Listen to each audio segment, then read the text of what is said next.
안녕하세요. 내일도 이야기입니다. 오늘은 애절하고 아름다운 사랑 이야기를 들려드릴게요. 그럼 시작할게요.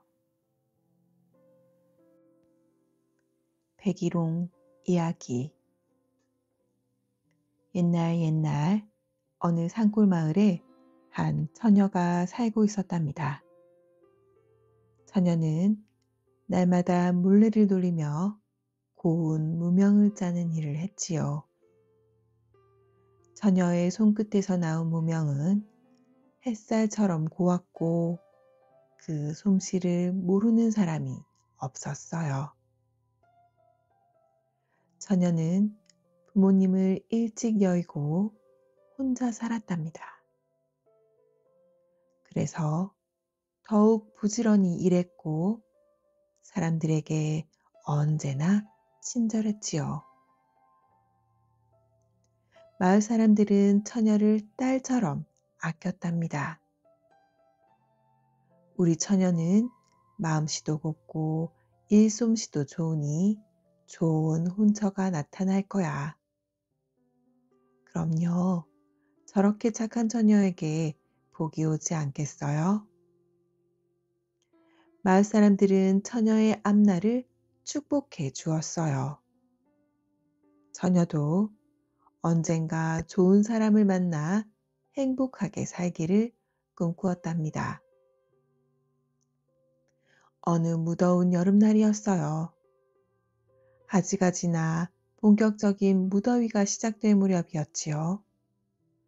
처녀가 개울가에서 빨래를 하고 있는데 어디선가 낯선 총각이 나타났답니다.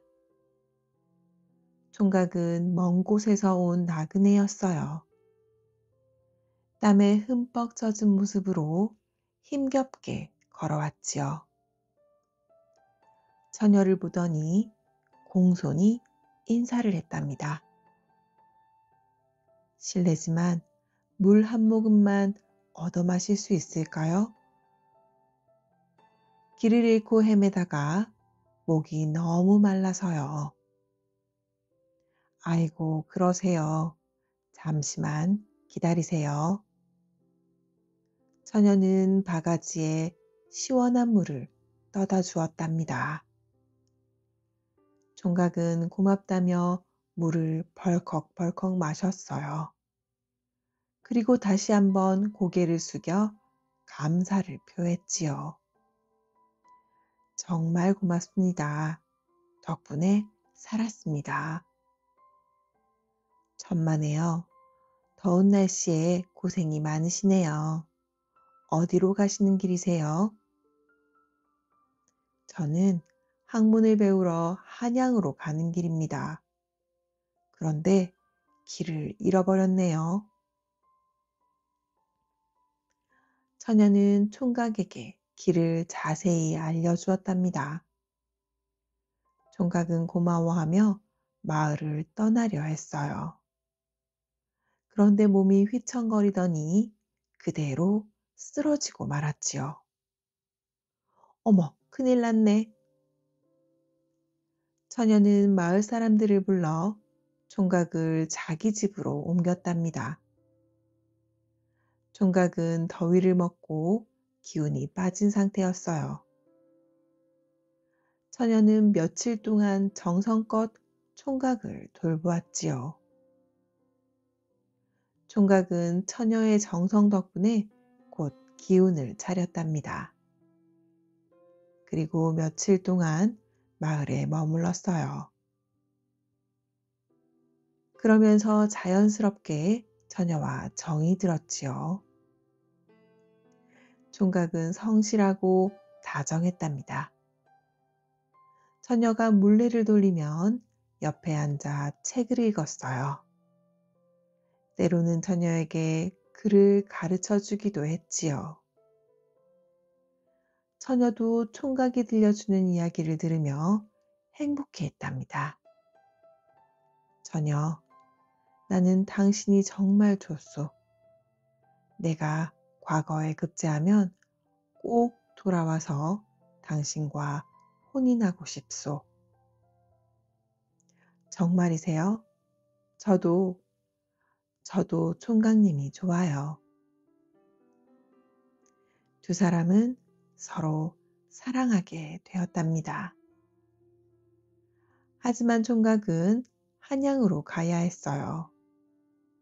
과거 시험이 얼마 남지 않았거든요. 제가 반드시 100일 후에 오겠습니다. 그때까지 저를 기다려 주시겠어요? 네, 기다릴게요. 꼭 돌아오세요. 총각은 처녀의 손을 꼭 잡았답니다. 그리고 다음 날 아침 일찍 길을 떠났어요. 처녀는 마을 어귀까지 나가 총각을 배웅했지요. 100일 후에 꼭 만나요. 네, 약속합니다. 총각이 멀어져 가는 모습을 보며 처녀는 손을 흔들었답니다.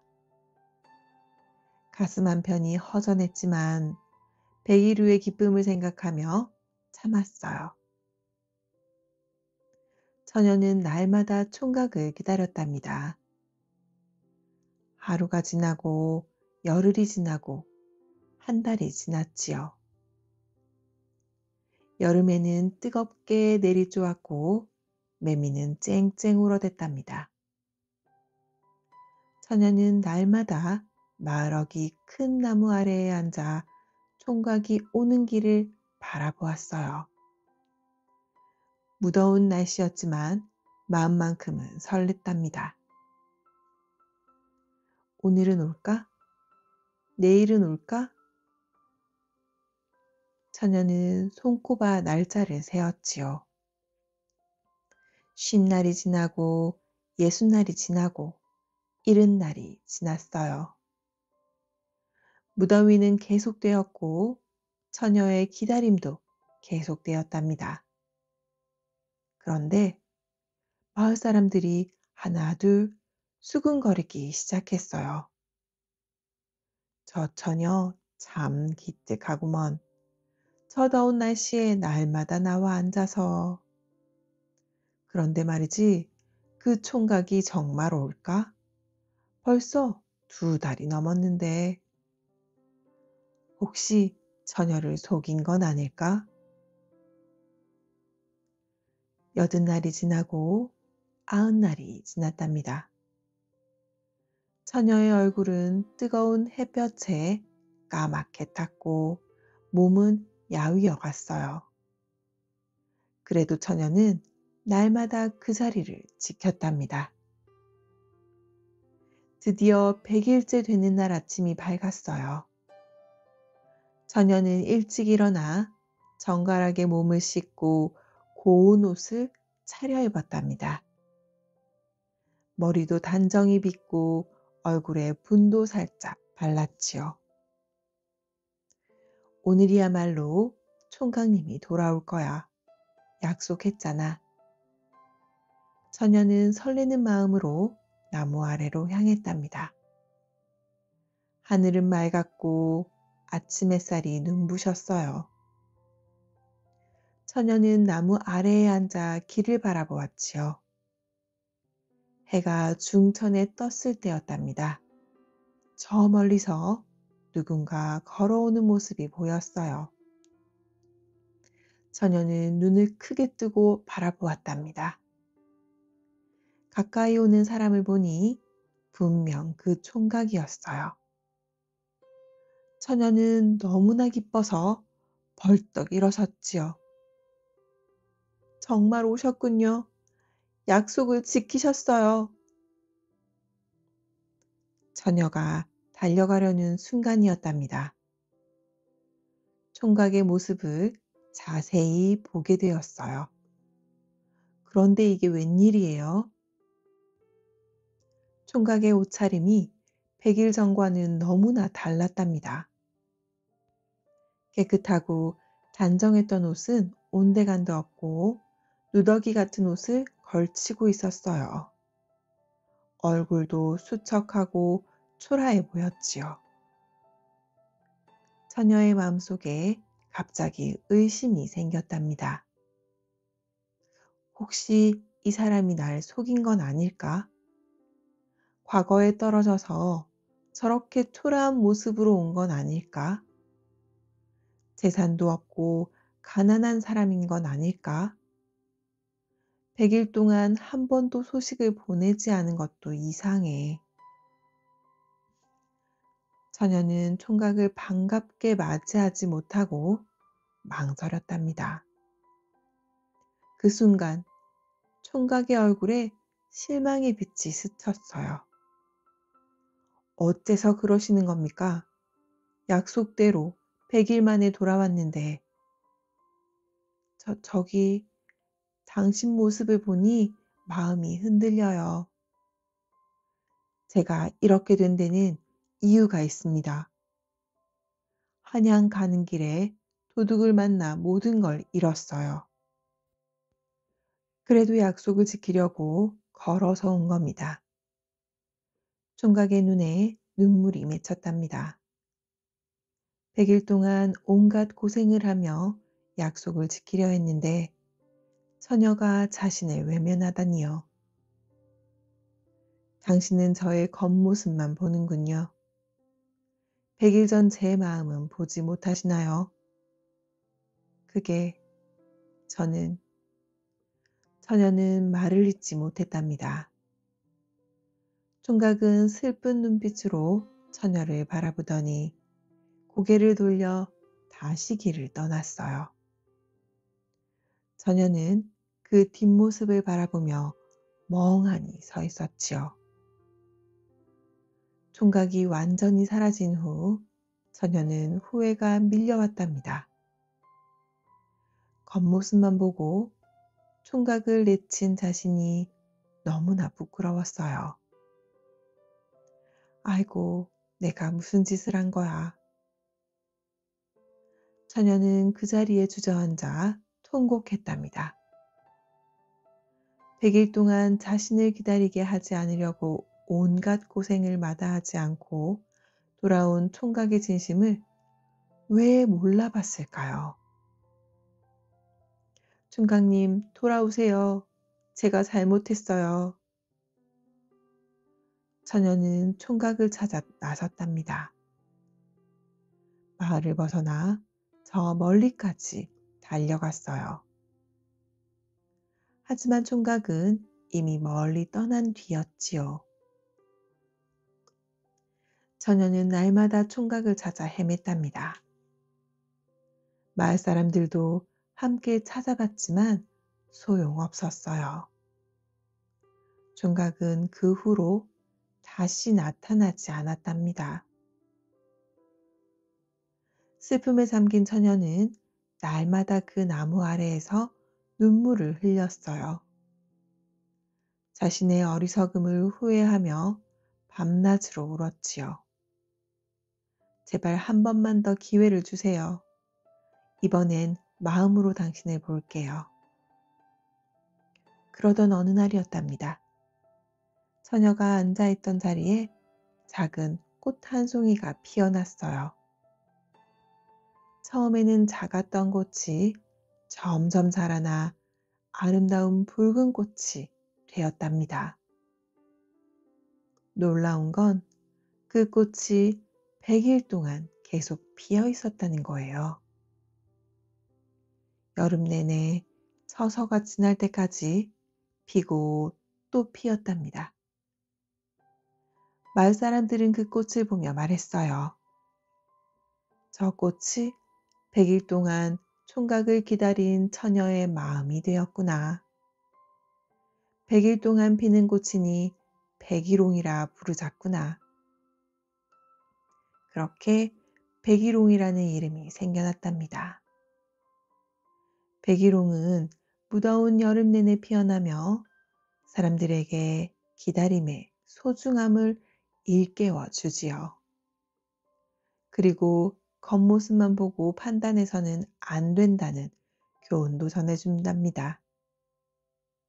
지금도 여름이 오면 백일홍이 곱게 피어나요. 100일 동안 변함없이 피어 있는 그 꽃을 보면 진심을 알아보지 못하고 후회한 처녀의 마음이 느껴진답니다. 그리고 우리도 사람을 겉모습이 아닌 마음으로 봐야 한다는 것을 배우게 된답니다.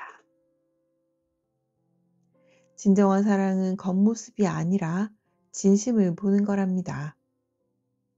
백일홍 이야기의 처녀처럼 겉모습만 보고 판단하면 소중한 것을 잃고 평생 후회하게 되지요. 의심과 오해는 사랑을 파괴한답니다. 그런데 말이에요. 백일홍은 여름 하지 무렵부터 피기 시작해서 처서가 지날 때까지 정말로 100일 가까이 피어 있는 꽃이에요.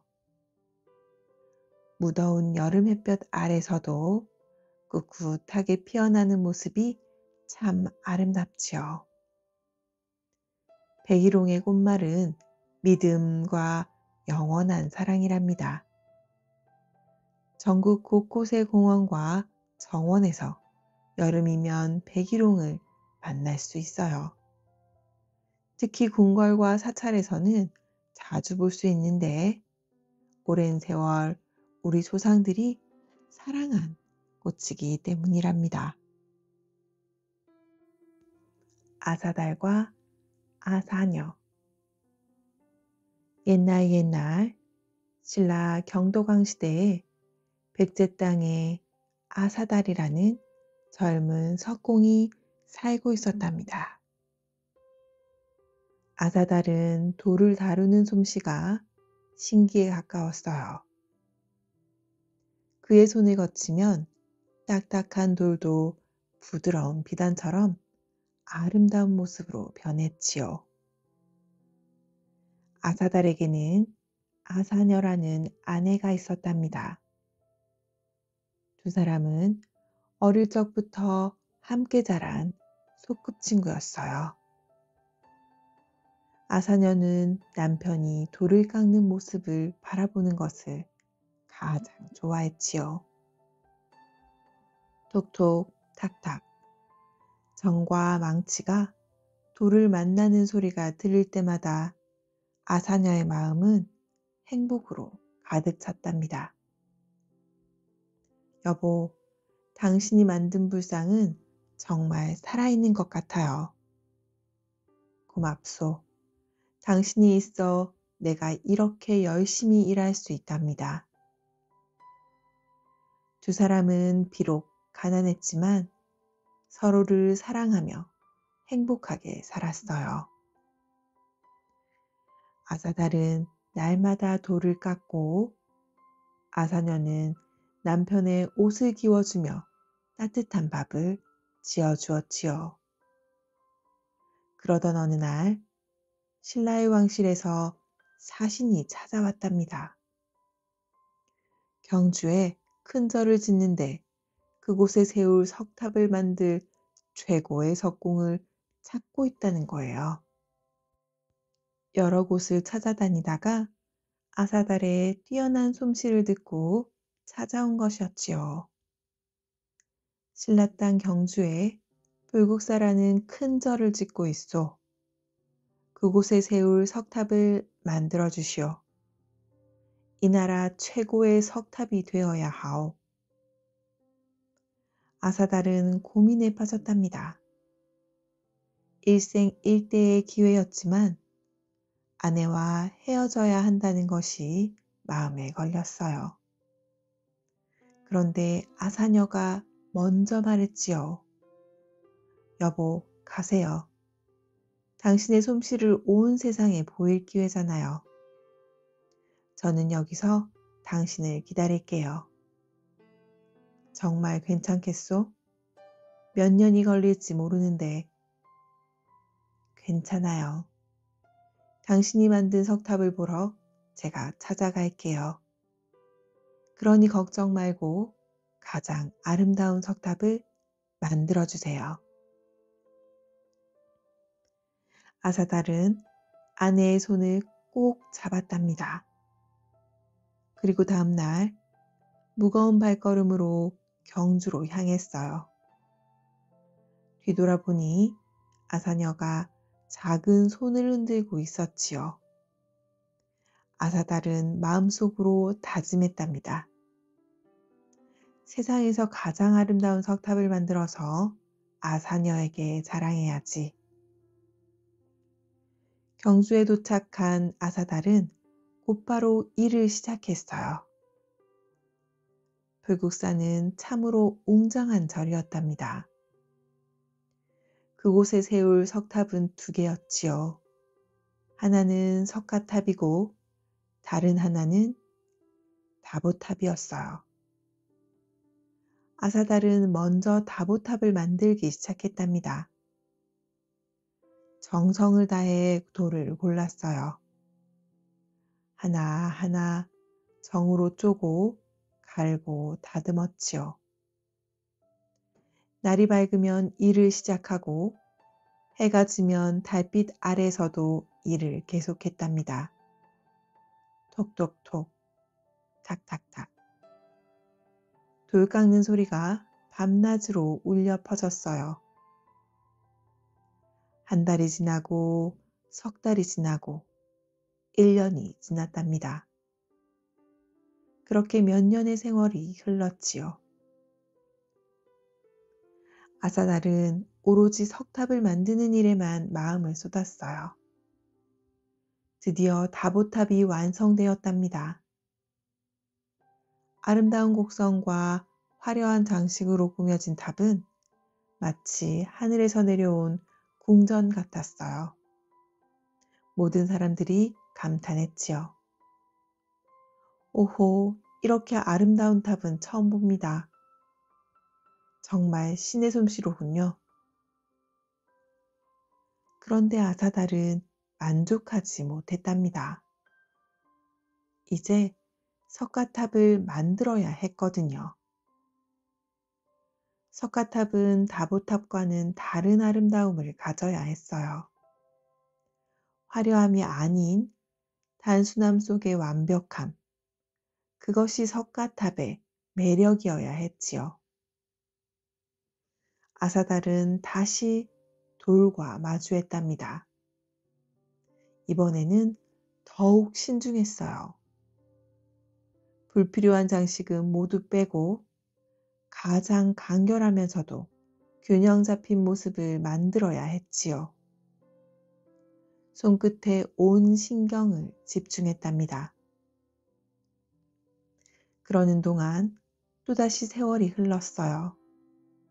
봄이 가고 여름이 오고 가을이 지나고 겨울이 왔다가 다시 봄이 왔답니다. 아사달은 집도 아내도 모두 잊은 채 오로지 석탑에만 마음을 쏟았어요. 한편 백제 땅에 남은 아사녀는 날마다 남편을 기다렸답니다. 처음 몇 달은 소식이 왔어요. 그런데 점점 소식이 뜸해지더니 나중에는 아무 소식도 없었지요. 아사녀는 걱정이 되었답니다. 혹시 아프신 건 아닐까? 다치신 건 아닐까? 아사녀는 결심했어요. 직접 경주로 가서 남편을 만나기로 했지요. 먼 길이었지만 마음을 굳게 먹었답니다. 아사녀는 보따리 하나를 꾸려 길을 나섰어요. 며칠을 걸어 드디어 경주에 도착했답니다. 불국사는 소문대로 큰 절이었어요. 아사녀는 떨리는 마음으로 절 안으로 들어갔지요. 그런데 이게 웬일이에요? 절 입구에서 여인들의 출입을 막고 있었답니다. 아이고, 석탑을 만드는 동안에는 여인이 들어갈 수 없습니다. 그것이 규칙이에요. 제발 한 번만 들여보내주세요. 남편을 만나러 왔어요. 안 됩니다. 석탑이 완성될 때까지는 절대 안 돼요. 아사녀는 발길을 돌려야 했답니다. 그렇게 가까이 왔는데 남편을 만날 수 없다니 가슴이 찢어질 것 같았어요.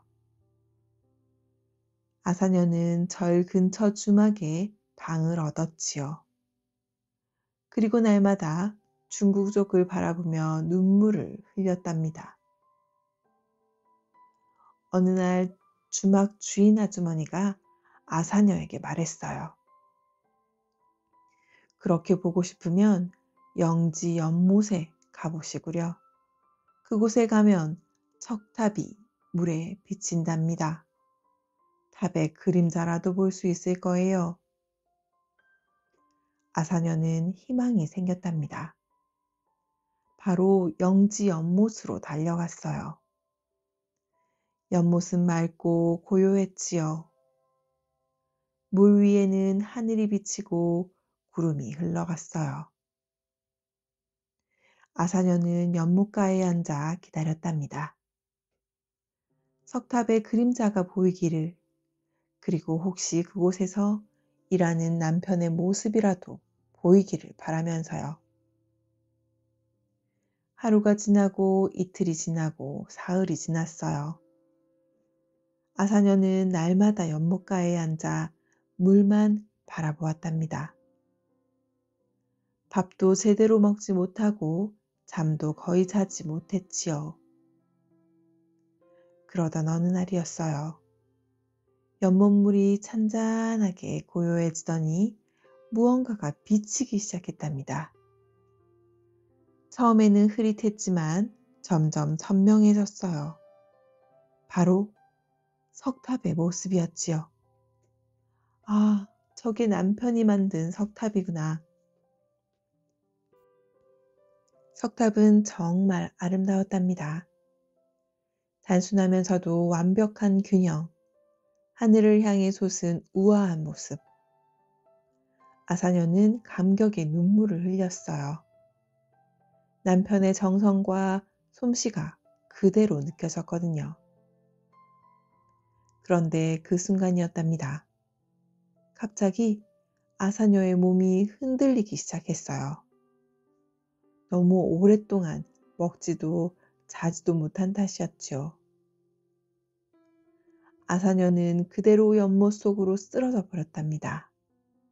어머, 저 여인이. 사람들이 달려왔지만 이미 늦었어요. 아사녀는 그렇게 연못 속으로 사라져 버렸답니다.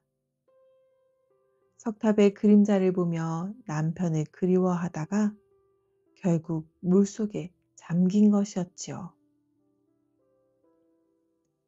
한참 후 석가탑이 완성되었다는 소식을 들은 아사달은 비로소 일에서 손을 댔답니다. 그제야 아내 생각이 간절해졌어요. 아사달은 급히 주막으로 달려갔지요. 혹시 백제에서 온 여인을 보지 못했습니까? 주막 주인이 슬픈 얼굴로 고개를 끄덕였답니다. 그 여인이라면 영지 연못에서. 아사달은 연못으로 달려갔어요. 그리고 그곳에서 일어난 일을 듣게 되었답니다. 아사달은 그 자리에 주저앉아 통곡했지요. 아사녀, 내가 잘못했소. 당신을 잊고 살았구려. 아사달은 며칠 밤낮을 연못가에서 울었답니다. 그리고 마침내 자신도 연못 속으로 뛰어들었어요. 사랑하는 아내를 따라간 것이었지요. 사람들은 두 사람의 사랑을 안타까워했답니다. 그리고 그 연못을 영지라 부르며 아사달과 아사녀의 이야기를 오래도록 전했어요. 지금도 불국사에 가면 석가탑과 영지 연못을 볼 수 있답니다. 물에 비친 탑의 그림자를 보면 아사녀가 마지막으로 본 그 모습이 떠오른다고 하지요. 아사달이 만든 석탑은 1000년이 넘는 세월 동안 그 자리에 서 있답니다. 그리고 그 아름다움 뒤에는 사랑하는 사람을 그리워한 두 사람의 슬픈 이야기가 담겨 있답니다. 일에 대한 열정도 소중하지만 사랑하는 사람을 돌아보는 것은 더욱 중요하답니다. 아사달처럼 오로지 일에만 빠져 소중한 사람을 잃지 않도록 우리는 균형을 지켜야 하지요. 진정한 예술은 사랑이 있을 때 더 아름답게 빛난답니다. 그런데 말이에요.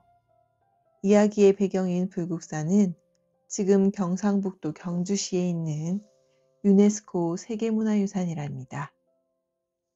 신라 경덕왕 때 지어진 이 절에는 석가탑과 다보탑이라는 두 개의 아름다운 석탑이 있어요. 석가탑은 국보로 지정되어 있으며 단순하면서도 완벽한 균형미를 자랑한답니다. 그 앞에 있는 영지 연못에는 지금도 석탑의 그림자가 고요히 비친다고 해요.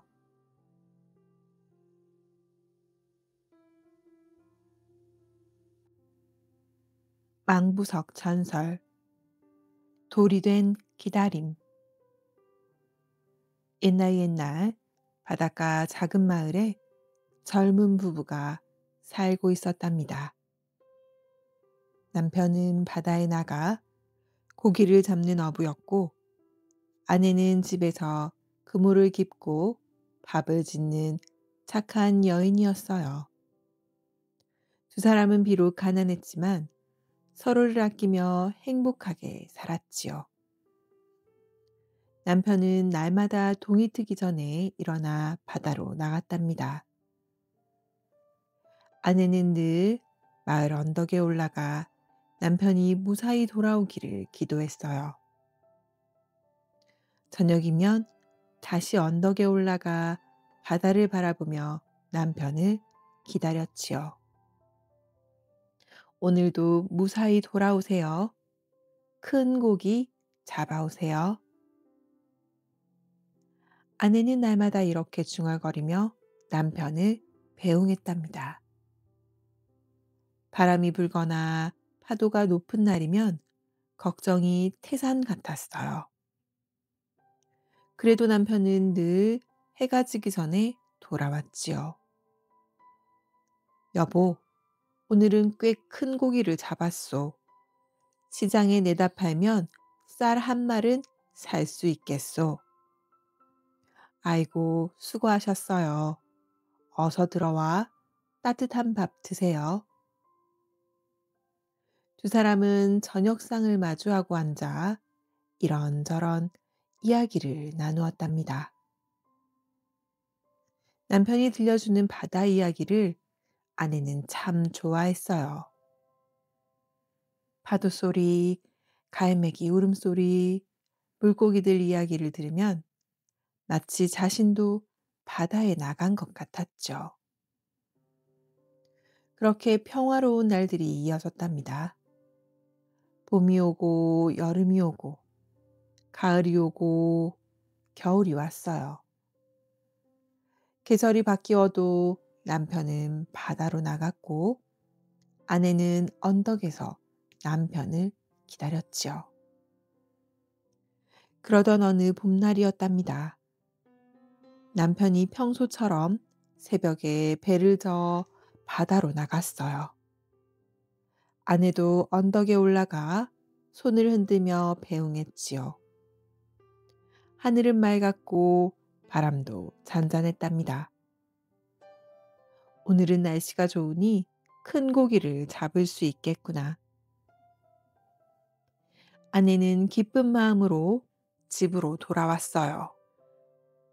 그리고 남편이 좋아하는 미역국을 끓이기 시작했답니다.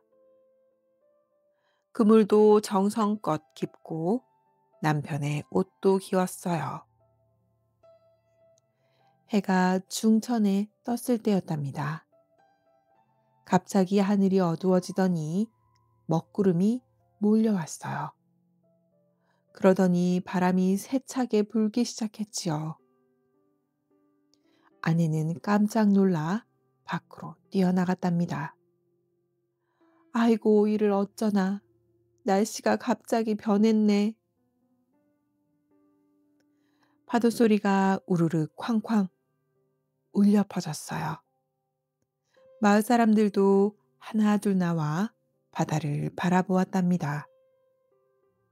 바다에 나간 배들이 돌아오지 못하면 큰일이었거든요. 아내는 급히 언덕으로 올라갔어요. 바다는 온통 검은 물결로 뒤덮여 있었답니다. 파도가 산처럼 높이 솟구쳤다가 쿵 하고 떨어졌어요. 배는 보이지 않았죠. 여보, 어디 계세요? 무사하신가요? 아내는 목이 터져라 외쳤답니다.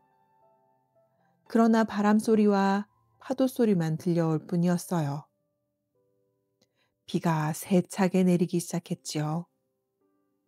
아내는 비를 맞으며 그 자리에 서 있었답니다. 시간이 흘러 해가 저물었어요. 그래도 남편은 돌아오지 않았답니다. 마을 사람들이 아내를 집으로 데려가려 했지만 아내는 고개를 저었어요. 아니에요. 저는 여기서 기다릴 거예요. 남편이 돌아올 때까지요. 하지만 날씨가 이렇게 안 좋은데. 괜찮아요. 남편도 분명 어딘가에서 저를 생각하고 있을 거예요. 제가 여기 있다는 걸 알려줘야 해요. 아내는 꿈쩍도 하지 않았답니다. 밤이 깊어졌지만 그 자리를 떠나지 않았어요. 빗물에 흠뻑 젖은 채로 바다만 바라보았지요. 다음날 아침이 밝았답니다. 폭풍은 지나갔지만 바다는 여전히 거칠었어요. 마을 사람들이 다시 아내를 찾아왔을 때 아내는 여전히 그 자리에 서 있었답니다. 제발 집에 가서 쉬세요. 남편이 돌아오면 우리가 알려드릴게요. 아니에요. 남편이 돌아올 때 제가 여기 없으면 어떡해요. 저는 여기서 기다릴 거예요. 그날도, 그 다음 날도 아내는 언덕을 떠나지 않았답니다. 사람들이 밥을 가져다 줘도 거의 먹지 않았어요. 오로지 바다만 바라보며 남편을 기다렸죠. 한 달이 지나고 두 달이 지나고 석 달이 지났답니다. 봄이 가고 여름이 왔어요. 뜨거운 햇볕이 내리쬐었지만 아내는 그 자리를 지켰답니다. 비가 와도 바람이 불어도 움직이지 않았어요. 남편, 어디 계세요? 제가 여기 있어요. 돌아오세요. 아내의 목소리는 점점 가늘어졌답니다.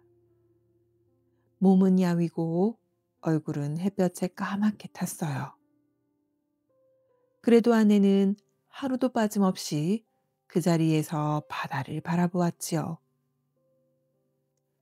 여름이 가고 가을이 왔답니다. 낙엽이 떨어지고 바람이 차가워졌어요. 마을 사람들은 아내를 보며 안타까워했지요. 저렇게 기다리다가 몸이 상하겠어. 그래도 말을 듣지 않으시니 어쩌겠어. 겨울이 왔답니다. 눈이 펑펑 내렸어요. 아내의 머리 위에도 어깨 위에도 하얀 눈이 쌓였답니다. 그래도 아내는 움직이지 않았어요. 눈사람처럼 하얗게 눈을 뒤집어 쓴 채 여전히 바다를 향해 서 있었지요. 남편, 보고 싶어요. 돌아오세요.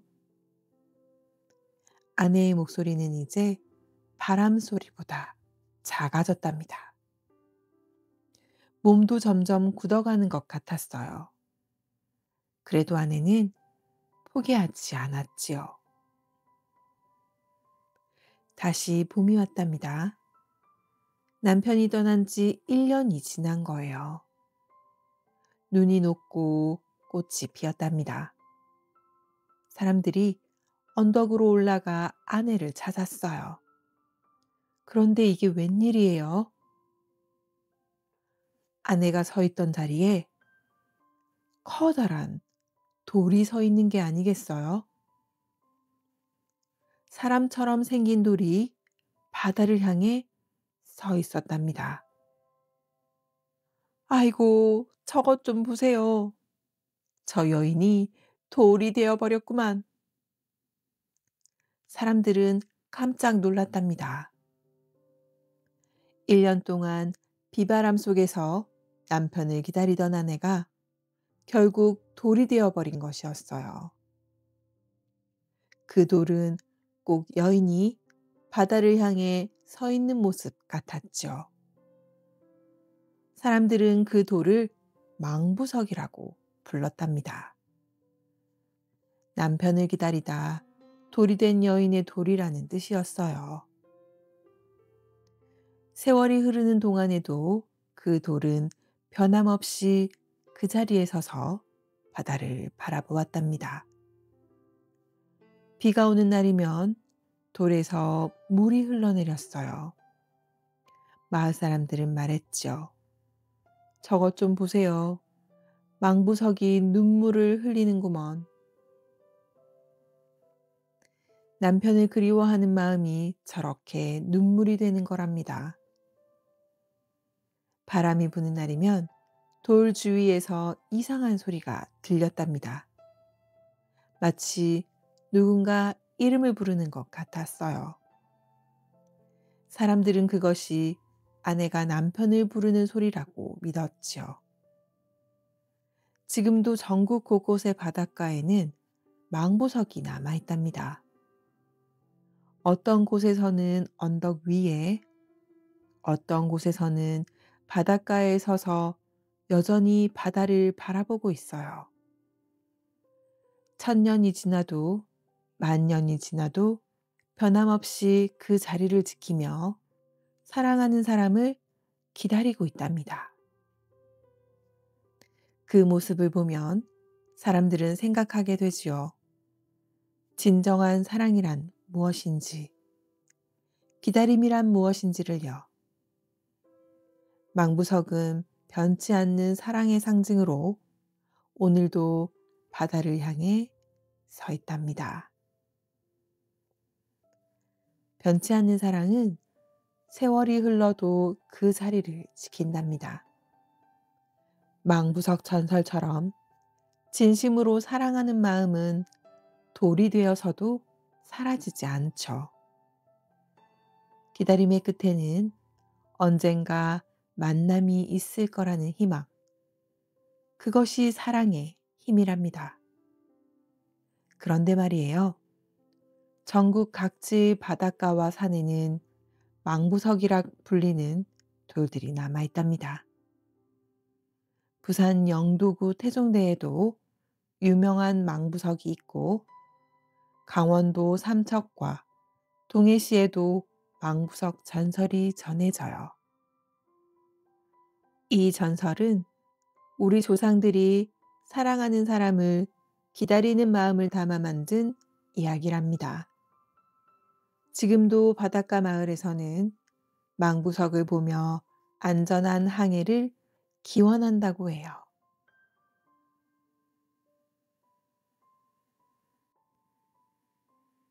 직위설화, 귀신이 되어 지킨 약속.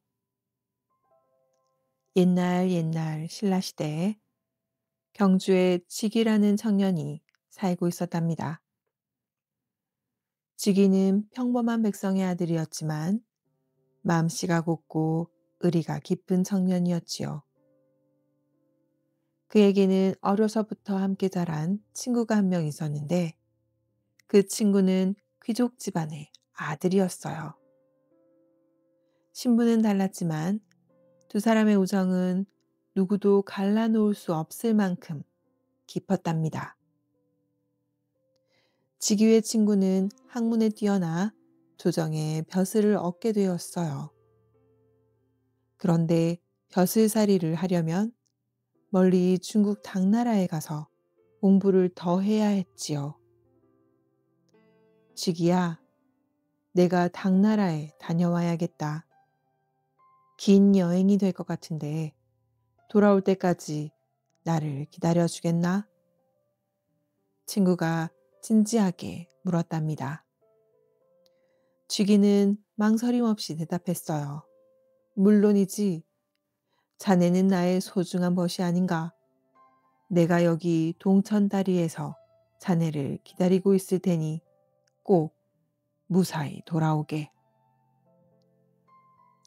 두 사람은 경주의 동천에 놓인 다리에 위에서 굳게 약속을 나누었답니다. 그 약속은 하늘에 맹세하는 것처럼 엄숙하고 진지했지요. 친구가 떠난 뒤 쥐기는 날마다 동천다리를 찾아갔어요.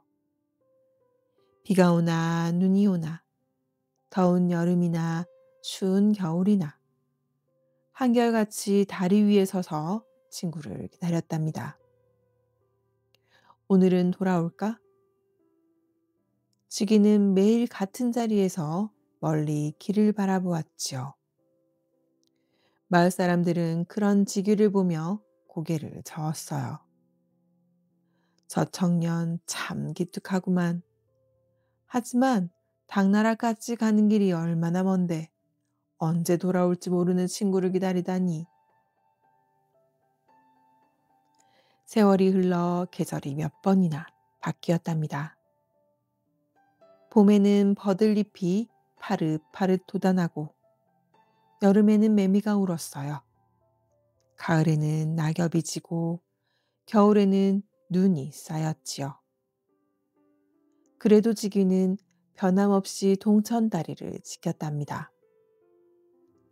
친구와의 약속을 지키는 것이 무엇보다 중요하다고 믿었거든요. 그런데 몇 해가 지나자 지기의 건강이 점점 나빠지기 시작했어요. 날씨가 굳은 날에도 다리에 나가 서 있다 보니 몸이 쇠약해진 것이었지요. 지기야, 이제 그만 집에 돌아와 쉬어라. 친구도 자네가 아프길 바라지 않을 거야. 어머니가 애타게 말렸지만 지기는 고개를 저었답니다. 어머니, 약속은 지켜야 합니다. 제가 여기서 기다리지 않으면 친구가 돌아왔을 때 얼마나 서운해하겠어요. 어느 날 지기는 심한 열병에 걸렸답니다. 고열에 시달리며 자리에 누웠지만 그의 마음은 오직 동천다리에 가 있었어요. 친구가 오늘 돌아올지도 몰라. 지기는 신음하면서도 친구 걱정만 했지요. 어머니와 동네 사람들은 안타까워하며 지기를 간호했답니다. 하지만 병세는 점점 깊어졌어요. 지기는 마지막 힘을 다해 어머니께 말씀드렸답니다. 어머니, 제가 죽더라도 동천다리 곁에 묻어주세요. 그래야 친구가 돌아왔을 때 제가 약속을 지켰다는 걸 알 수 있을 거예요. 그 말을 끝으로 지기는 눈을 감았답니다. 아직 젊은 나이에 세상을 떠나고 만 것이죠. 어머니는 눈물을 흘리며 아들의 유언대로 동천 다리 근처에 지기를 묻어주었어요. 얘야, 너의 의리를 잊지 않을게. 네 친구도 분명 네 마음을 알아줄 거란다. 동네 사람들도 모두 지기의 죽음을 애도했답니다. 이렇게 친구를 위해 목숨까지 바친 청년을 본 적이 없었거든요. 그로부터 또 세월이 흘렀어요. 어느 날 마침내 지기의 친구가 당나라에서 돌아왔답니다. 화려한 의관에 갇혀 있고 학문도 크게 이룬 모습이었지요. 친구는 곧장 동천다리로 달려갔어요. 지기야, 내가 돌아왔다. 오래 기다렸지? 그는 약속 장소에서 지기를 만날 수 있을 거라 기대했답니다. 하지만 다리 위에는 아무도 없었어요. 친구는 마을 사람들에게 지기의 소식을 물었답니다. 지기가 어디 있는지 아십니까? 우리 약속한 곳에서 못 만났는데. 그러자 마을 사람들이 슬픈 표정으로 대답했지요. 지기는 자네를 기다리다가 병들어 세상을 떠났네. 저기 다리 근처에 묻혀 있다네. 친구는 청천벽력 같은 소식에 그 자리에 주저앉고 말았답니다. 뭐라고? 지기가 나를 기다리다가. 눈물이 주르르 흘러내렸어요. 친구는 비틀거리며 지기의 무덤으로 갔답니다.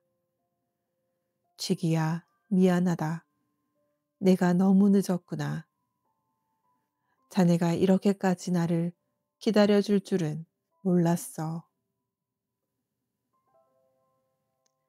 친구가 무덤 앞에 엎드려 통곡하고 있을 때였어요. 갑자기 어디선가 시원한 바람이 불어왔답니다. 그리고 지기의 모습이 희미하게 나타나는 게 아니겠어요? 귀신이 된 쥐기였지만 그 모습은 살아있을 때처럼 온화하고 밝았답니다. 친구야, 울지 마라. 나는 자네를 기다리다 떠났지만 후회하지 않아. 지기의 영혼이 부드럽게 말했어요. 우리의 약속은 이루어졌어. 자네가 무사히 돌아왔고 나는 여기서 기다리고 있었으니까. 비록 살아서는 만나지 못했지만 내 마음은 언제나 이곳에 있었어. 친구는 눈물을 닦으며 말했어요. 지기야, 자네는 참으로 귀한 벗이었어. 이런 의리를 어디서 다시 찾을 수 있겠나.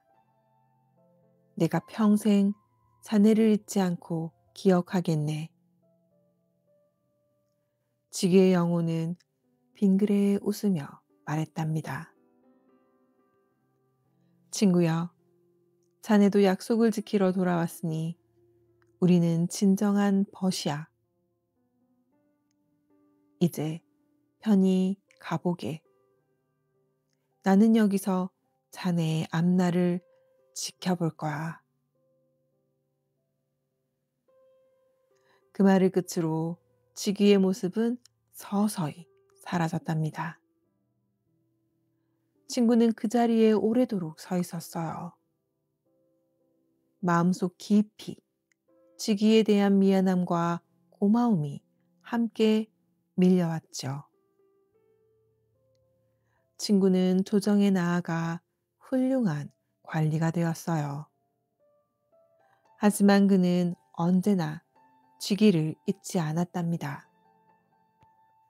해마다 동천다리를 찾아가 지귀의 무덤에 절을 올렸지요. 지귀야, 자네 덕분에 나는 약속의 소중함을 배웠네. 자네의 의리를 본받아 살아가겠네. 친구는 평생 쥐기의 가르침을 가슴에 새기며 살았답니다. 세월이 흘러 친구도 나이가 들었어요. 그는 마을 사람들에게 쥐기 이야기를 들려주곤 했답니다. 쥐기는 나의 가장 소중한 것이었네. 그의 약속 지키는 마음을 우리 모두 본받아야 하네. 사람들은 쥐기의 충절과 의리에 감동했지요. 그 후로 경주 사람들은 동천다리를 지날 때마다 쥐기를 떠올렸답니다. 저기가 바로 쥐기가 친구를 기다리던 곳이야. 정말 귀한 마음씨를 가진 청년이었지. 쥐기의 이야기는 대대 손손 전해지며 약속의 소중함을 일깨우는 교훈이 되었답니다. 쥐기는 비록 젊은 나이에 세상을 떠났지만 그의 아름다운 마음은 영원히 사람들의 기억 속에 남았어요. 친구를 위해 목숨까지 바친 그의 의리는 누구도 흉내낼 수 없는 진정한 우정이었답니다. 동천다리에는 오늘도 쥐기의 정신이 흐르고 있어요. 약속은 목숨을 걸고 지킬 만큼 소중한 것이랍니다. 쥐기처럼 한 번 한 약속을 끝까지 지키려는 마음이 진정한 의리이고 우정이죠. 우리도 작은 약속이라도 소중히 여기고 지키려 노력한다면 더욱 아름다운 관계를 만들어갈 수 있을 거예요. 그런데 말이에요. 이 이야기의 배경인 동천은 지금의 경상북도 경주시를 흐르는 하천이랍니다. 신라시대부터 경주의 중심을 가로지르던 중요한 물길이었죠. 동천에 놓인 다리는 사람들이 오가며 만남과 이별을 나누던 장소였어요. 이 이야기는 삼국유사에 기록된 신라의 대표적인 의리 설화입니다. 죽어서도 약속을 지킨 쥐기의 중절은 신라인들의 의리와 신의를 보여주는 감동적인 이야기로 전해지고 있어요.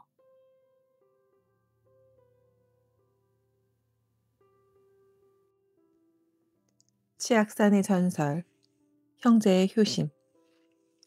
옛날 옛날 강원도 깊은 산속에 가난한 형제가 늙으신 어머니를 모시고 살고 있었답니다. 형의 이름은 상원이었고 9살 아래인 동생의 이름은 하원이었어요. 두 형제는 비록 가난했지만 어머니를 지극정성으로 모셨지요. 어머니는 몸이 약하셨답니다. 젊었을 때 남편을 잃고 두 아들을 혼자 키우느라 고생을 많이 하셨거든요. 그래서 두 형제는 어머니께 조금이라도 좋은 음식을 드리려고 애썼어요. 형 상원은 산에서 나무를 해다 팔았답니다. 무거운 나무짐을 지고 먼 길을 걸어 장터까지 가서 팔았지요. 동생 하원은 산에서 약초를 캐고 버섯을 따서 돈을 벌었어요. 형님, 오늘은 좋은 약초를 많이 캤어요. 이걸 팔아서 어머니께 맛있는 것 사드려요. 그래, 하원아. 우리가 힘을 합쳐 어머니를 잘 모시자. 두 형제는 날마다 산을 오르내리며 열심히 일했답니다. 봄에는 산나무를 뜯고 여름에는 약초를 캤어요. 가을에는 밤과 도토리를 주었고 겨울에는 나무를 했지요. 어머니는 두 아들이 효성스러워서 행복했답니다. 비록 몸은 아프지만 아들들의 웃는 얼굴을 보면 힘이 났어요. 상원아, 하원아, 너희들이 있어서 어미는 참 행복하구나. 어머니, 저희가 더 효도할게요. 곧 어머니 병도 나으실 거예요. 그렇게 평화로운 날들이 이어졌답니다. 그런데 어느 가을날이었어요.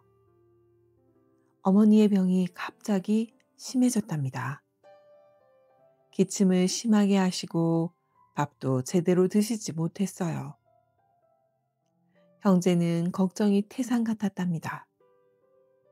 마을 한의원에 데려왔더니 의원이 고개를 저으며 말했어요. 아이고, 이 병은 아주 깊은 산속에 있는 영지버섯을 먹어야만 나을 수 있어. 그런데 그 버섯은 구하기가 하늘의 별 따기만큼 어렵다오. 어디 가면 그 버섯을 구할 수 있나요? 산 깊숙한 곳, 사람의 발길이 닿지 않는 곳에 있다고 하오. 하지만 그곳에는 사나운 호랑이가 산다는 소문이 있어. 형제는 집으로 돌아와 의논했답니다. 형님, 우리 어머니를 위해 영지버섯을 찾아야 해요. 그래, 하원아. 내일 아침 일찍 산으로 들어가자. 다음 날 새벽 두 형제는 어머니 몰래 집을 나섰답니다. 각자 지팡이와 도시락을 챙겼어요. 그리고 산 깊은 곳으로 들어갔지요. 산은 깊고 험했답니다. 가파른 바위를 기어오르고 가시덤불을 헤치며 나아갔어요. 발이 부르트고 옷이 찢어졌지만 형제는 멈추지 않았답니다. 형님, 저기 바위 틈에 뭔가 보여요. 아, 저게 영지버섯이구나. 형제는 기뻐서 달려갔어요. 바위 틈에 붉은 빛깔의 영지버섯이 자라고 있었답니다. 형 상원이 조심스럽게 버섯을 따려고 손을 뻗었지요. 그때였답니다. 어디선가 웅 하는 소리가 들려왔어요. 땅이 울리는 것 같았죠. 형제가 뒤를 돌아보니 커다란 호랑이 한 마리가 나타났답니다. 으악, 호랑이다! 호랑이는 눈을 부릅뜨고 형제를 노려보았어요. 이빨을 드러내며 으르렁거렸죠. 형제는 겁에 질려 뒤로 물러섰답니다. 하원아, 내가 호랑이를 막을 테니 네가 어서 가서 버섯을 가지고 도망쳐라. 아니에요, 형님. 제가 막을게요. 형님이 버섯을 가지고 가세요. 두 형제는 서로 자기가 호랑이를 막겠다고 우겼답니다. 그러는 동안 호랑이가 점점 가까이 다가왔어요. 형 상원이 재빨리 동생을 밀치며 소리쳤답니다. 하원아, 어서 가. 어머니를 부탁한다. 형님! 동생 하원은 눈물을 흘리며 영지버섯을 움켜쥐었어요. 그리고 산을 내려가기 시작했답니다.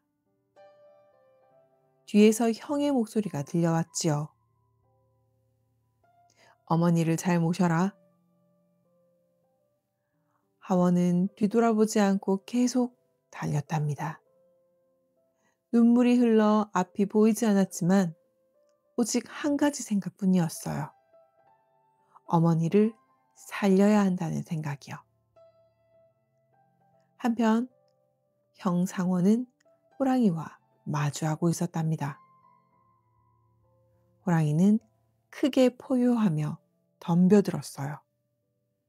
상원은 지팡이를 휘두르며 맞섰지요. 내 목숨을 가져가려거든 가져가라. 하지만 내 동생만큼은 지켜야 한다. 상원의 눈에는 비장한 결심이 서려 있었답니다. 호랑이가 앞발을 휘둘렀고 상원은 그것을 간신히 피했어요. 그러나 두 번째 공격을 피하지 못했답니다. 상원은 쓰러졌어요. 의식이 흐려지는 가운데 어머니의 얼굴이 떠올랐답니다.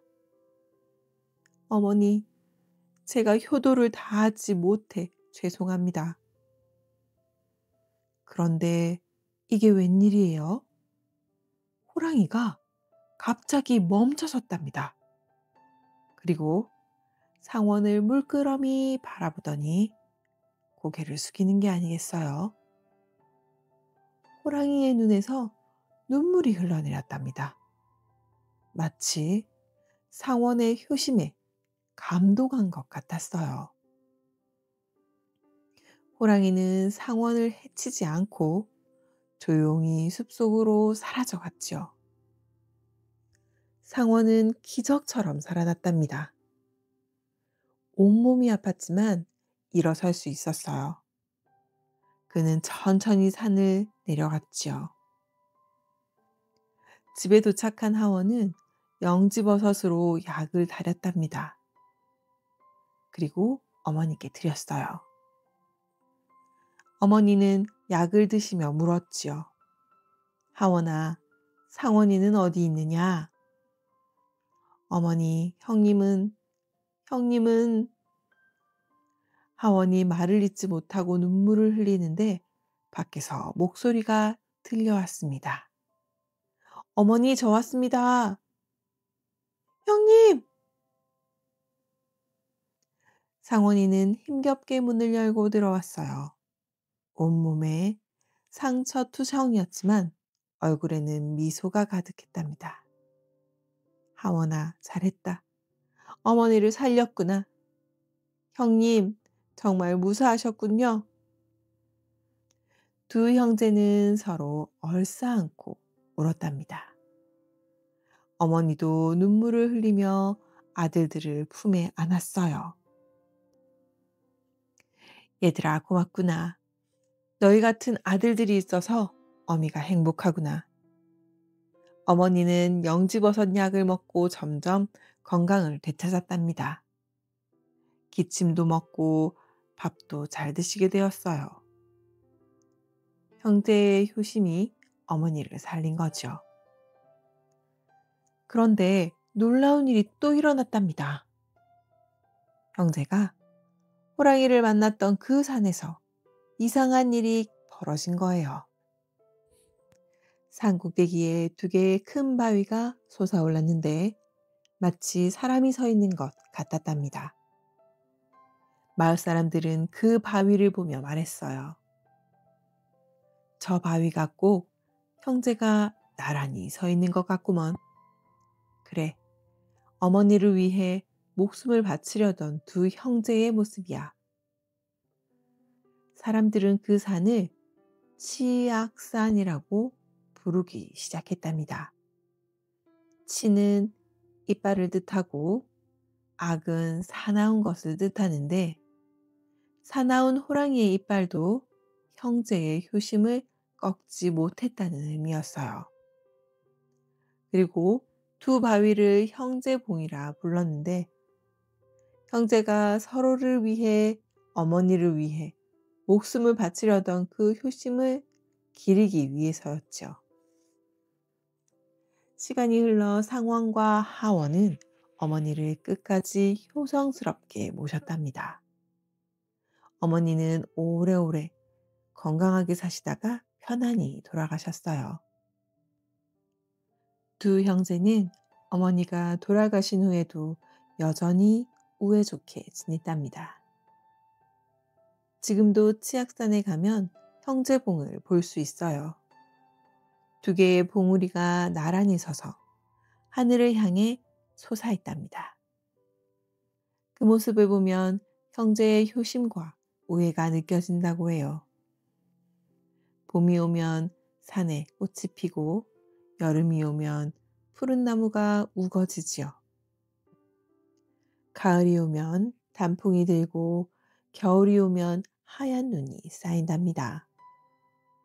사계절 내내 형제봉은 변함없이 그 자리를 지키며 효심의 소중함을 사람들에게 일깨워 줍니다. 사람들은 치악산에 오를 때마다 형제의 이야기를 떠올린답니다. 그리고 부모님께 효도해야겠다는 마음을 다시 한번 다지지요. 형제의 효심처럼 우리도 부모님을 소중히 모셔야 한다는 것을 배우게 됩니다. 부모님을 향한 진정한 효심은 어떤 어려움도 이겨낼 수 있답니다. 치악산 형제처럼 서로를 아끼고 부모님을 사랑하는 마음이야말로 가장 아름다운 마음이죠. 효심은 사람의 마음뿐 아니라 짐승의 마음까지도 감동시킬 수 있답니다. 그런데 말이에요. 치악산은 지금의 강원도 원주시에 있는 아름다운 산이랍니다. 치악이라는 이름은 호랑이의 사나운 이빨도 형제의 효심을 꺾지 못했다는 뜻에서 유래했다고 전해져요. 치악산 정상 부근에는 지금도 형제봉이라 불리는 두 개의 봉우리가 나란히 서 있답니다.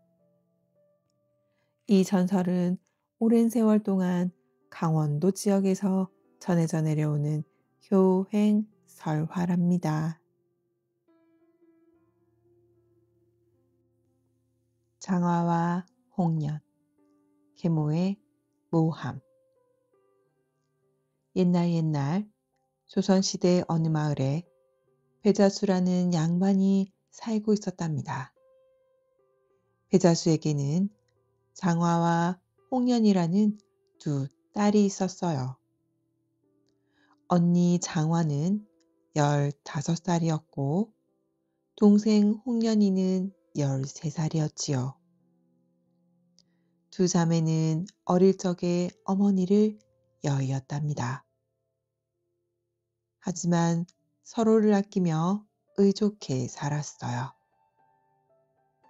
언니 장화는 동생을 친구처럼 다정하게 대했고 동생 홍련이는 언니를 따르며 잘 자랐지요. 언니, 오늘 제가 바느질 잘했죠? 그래, 홍련아, 네가 참 잘했구나. 어머니가 보셨다면 기뻐하셨을 거야. 두 자매는 날마다 함께 바느질도 하고 책도 읽었답니다. 봄에는 꽃구경을 가고 여름에는 시냇물에서 발을 담그며 놀았어요. 가을에는 낙엽을 주우며 시를 짓고 겨울에는 눈사람을 만들었지요. 배자수는 딸들을 무척 사랑했답니다. 하지만 홀로 두 딸을 키우는 것이 쉽지 않았어요. 집안 살림도 돌봐야 하고 딸들의 혼사도 준비해야 했죠. 그러던 어느 날 배자수는 허씨 부인이라는 여인과 재혼을 했답니다. 허씨 부인에게는 전 남편과의 사이에서 낳은 아들 하나가 있었어요. 배자수는 허씨 부인이 딸들을 잘 돌봐줄 거라고 믿었지요. 처음에는 허씨 부인도 장하와 홍련에게 잘해주는 것 같았답니다. 맛있는 음식도 해주고 옷도 지어주었어요. 하지만 그것은 배자수 앞에서만이었지요.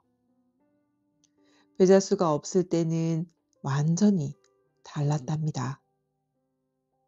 허씨 부인은 자매에게 온갖 힘든 일을 시켰어요. 빨래를 하고 밥을 짓고 청소를 하게 했지요. 장화야, 홍련아, 빨래가 아직 안 끝났느냐?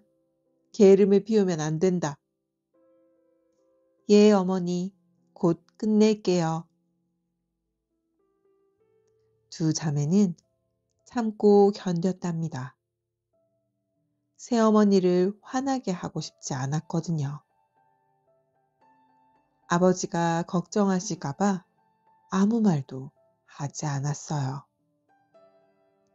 그런데 허씨 부인의 마음속에는 나쁜 생각이 자라나고 있었답니다. 두 딸이 곱고 착하니 나중에 좋은 곳으로 시집을 갈 것 같았어요. 그러면 자기 아들은 상대적으로 초라해 보일 거라고 생각했지요. 이 아이들만 없다면 우리 아들이 이 집안의 주인이 될 텐데. 허씨 부인은 두 자매를 없앨 계획을 세우기 시작했답니다. 그리고 어느 날 기회가 찾아왔어요. 배자수가 먼 길을 떠나게 된 것이었답니다. 관청의 일로 한 달 정도 집을 비워야 했지요. 배자수는 떠나기 전에 허씨 부인에게 당부했어요. 여보, 내가 없는 동안 딸들을 잘 부탁하오. 걱정 마세요. 제가 잘 돌볼게요. 허씨 부인은 겉으로는 온화하게 웃었답니다. 하지만 마음속으로는 다른 생각을 하고 있었어요. 배자수가 떠난 다음 날부터 허씨 부인의 본색이 드러났답니다. 자매에게 온갖 구박을 했어요. 밥도 제대로 주지 않고 잠도 편히 재우지 않았죠. 장화야, 네가 내 비녀를 훔쳤지? 아니에요, 어머니. 저는 그런 적이 없어요. 거짓말 하지 마라. 네 방에서 내 비녀가 나왔다. 허씨 부인은 자기가 몰래 장화의 방에 넣어둔 비녀를 들고 소리쳤답니다. 장화는 억울했지만 어떻게 할 수가 없었어요. 며칠 후 허씨 부인은 더욱 나쁜 일을 꾸몄답니다. 밤중에 창고에 불을 질렀어요. 그리고 아침에 사람들을 모아놓고 말했죠. 어젯밤에 창고에 불이 났는데 장화가 촛불을 잘못 다뤄서 그랬다고 합니다. 아니에요. 저는 창고에 가지도 않았어요. 장화가 억울하게 외쳤지만 허씨 부인은 들은 척도 하지 않았답니다. 오히려 더 심하게 꾸짖었어요. 홍련이는 언니를 보호하려고 나섰답니다. 어머니, 언니는 정말 그러지 않았어요. 언니는 밤새 저와 함께 방에 있었어요. 네가 언니를 감싸는구나. 너도 같은 짓을 했겠지. 허씨 부인은 홍련이까지 꾸짖었답니다. 두 자매는 서로를 붙들고 울었어요. 시간이 흐를수록 허씨 부인의 구박은 더욱 심해졌답니다. 어느 날 밤 허씨 부인은 장화를 불러냈어요. 장화야, 연못가에 가서 물을 길어 오너라. 지금은 한밤중인데요. 시끄럽다. 내 말을 안 듣겠다는 거냐? 장화는 할 수 없이 두레박을 들고 연못으로 향했답니다. 캄캄한 밤이었고 달빛만 희미하게 비치고 있었어요. 연못가는 미끄러웠답니다. 장화가 조심조심 물을 기르려는데 갑자기 뒤에서 누군가 밀었어요. 바로 허씨 부인이었죠. 어머! 장화는 비명과 함께 연못 속으로 빠져버렸답니다. 차가운 물이 온몸을 감쌌어요. 장화는 허우적거렸지만 허씨 부인은 그냥 서서 바라만 보고 있었지요. 장화는 그렇게 연못 속으로 사라져 버렸답니다. 허씨 부인은 아무 일도 없었다는 듯이 집으로 돌아왔어요. 다음날 아침 홍련이는 언니를 찾았답니다. 언니, 언니 어디 있어요? 하지만 장화는 나타나지 않았어요. 홍련이는 집 안팎을 다 찾아다녔지만 소용없었답니다. 어머니, 언니가 보이지 않아요. 글쎄, 어딘가로 도망갔나 보구나. 도둑질하다 들킬까봐 달아난 게지. 허씨 부인은 냉정하게 말했답니다. 홍련이는 그 말을 믿을 수 없었어요. 언니가 그럴 리가 없었거든요. 홍련이는 날마다 언니를 찾아 헤맸답니다. 그러던 어느 날 밤 꿈을 꾸었어요. 장화가 나타나 말했죠. 홍련아, 조심해. 계무가 나를 연못에. 홍련이는 꿈에서 깨어나 소리쳤답니다. 언니! 홍련이는 그 길로 연못으로 달려갔어요. 달빛 아래 연못을 바라보는데 물 위에 장화의 치마가 떠 있는 게 보였답니다. 아, 언니, 언니! 홍련이는 그 자리에 주저앉아 통곡했어요. 언니가 어떻게 된 건지 알게 된 거죠. 그 후 홍련이도 허씨 부인에게 똑같은 일을 당하고 말았답니다. 어느 추운 겨울밤 허씨 부인은 홍련이를 연못으로 보냈어요. 그리고 장화에게 했던 것처럼 홍련이를 밀어버렸답니다.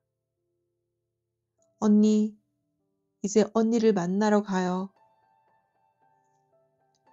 홍련이는 차가운 연못 속으로 가라앉으며 마지막으로 언니를 생각했답니다. 그렇게 두 자매는 억울하게 세상을 떠나고 말았어요. 한 달 후 배자수가 돌아왔답니다. 딸들은 어딨소? 아이고 영감, 그 아이들이 도둑질을 하고 도망쳤습니다. 허씨 부인은 거짓말을 했어요. 배자수는 믿을 수가 없었지만 딸들은 어디에도 보이지 않았답니다. 그런데 이상한 일이 일어나기 시작했어요. 밤마다 연못에서 여인의 울음소리가 들려왔답니다. 마을 사람들도 그 소리를 들었지요. 으, 억울해요. 억울해요. 어느 날 밤 새로 부임한 원님이 그 소리를 듣게 되었답니다. 원님은 이상하게 여겨 연못가로 가보았어요. 달빛 아래 연못을 바라보는데 두 여인의 모습이 어렴풋이 보였답니다. 장화와 홍련이었어요.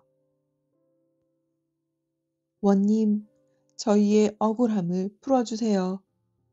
계무가 저희를 연못에 밀어 넣었어요. 오호, 그런 일이 있었단 말이냐?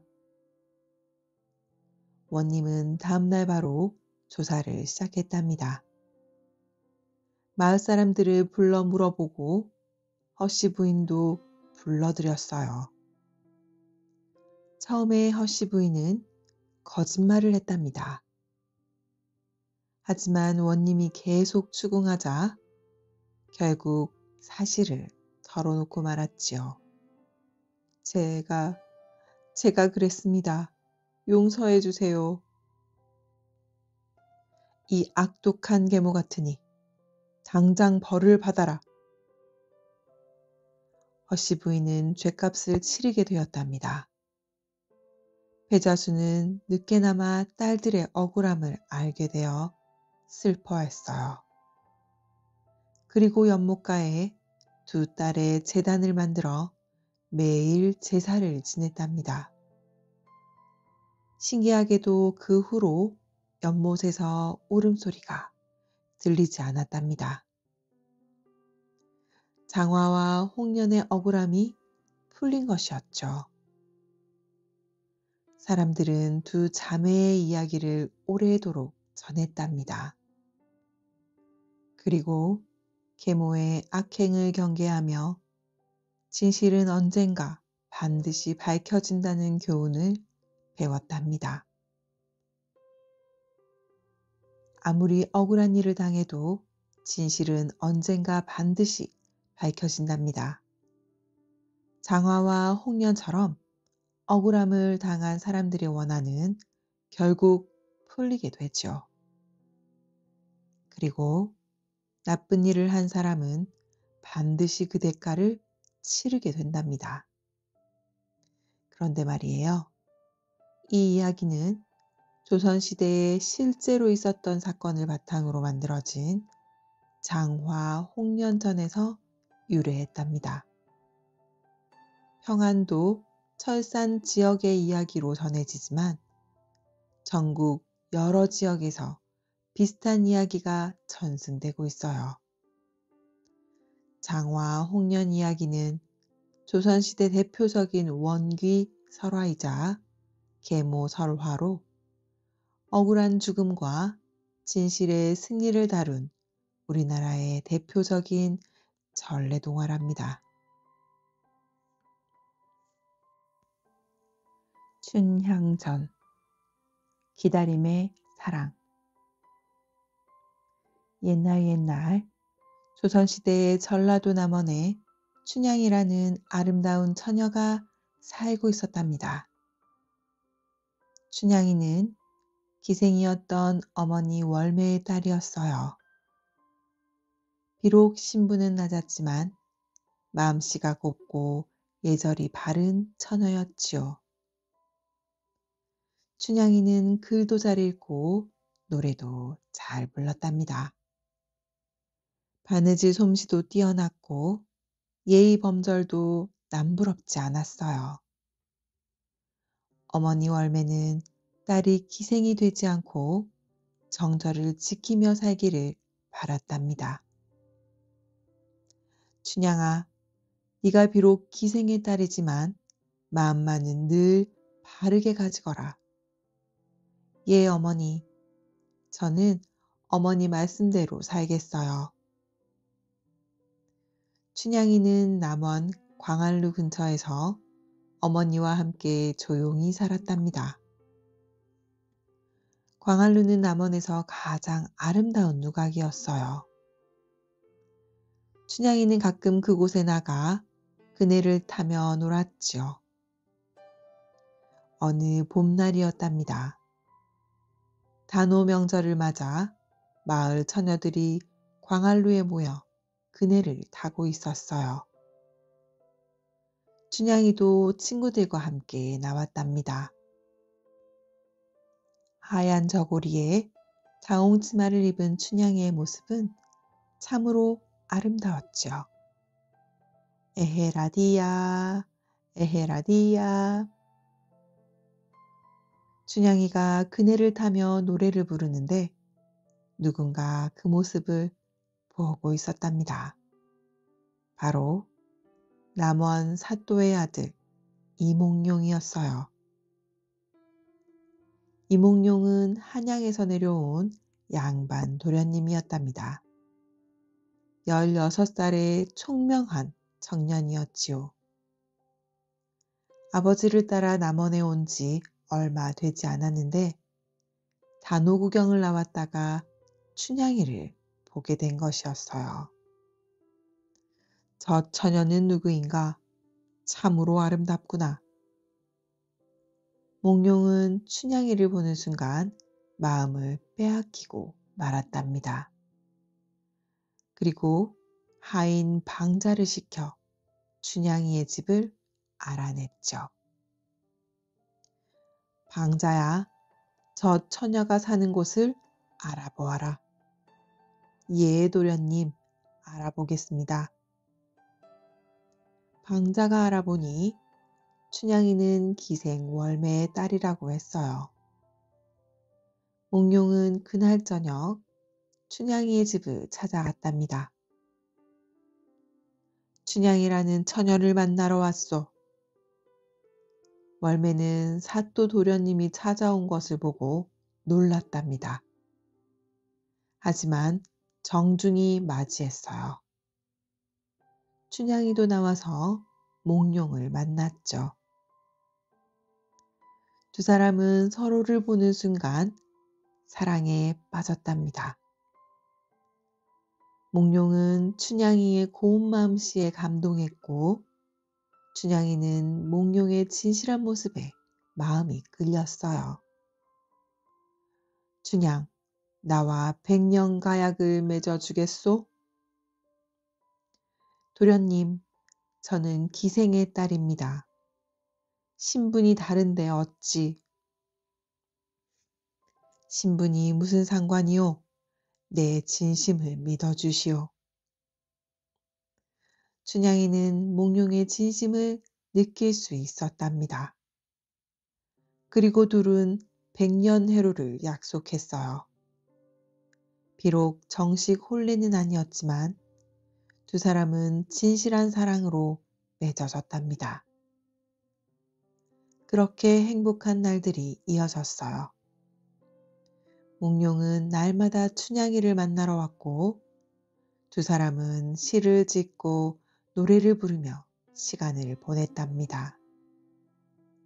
봄이 가고 여름이 왔어요. 그런데 어느 날이었답니다. 몽룡의 아버지가 한양으로 돌아가게 되었어요. 임기가 끝나 새로운 사또가 부임하게 된 것이죠. 몽룡아, 우리는 내일 한양으로 떠난다. 아버지, 그럼 제가...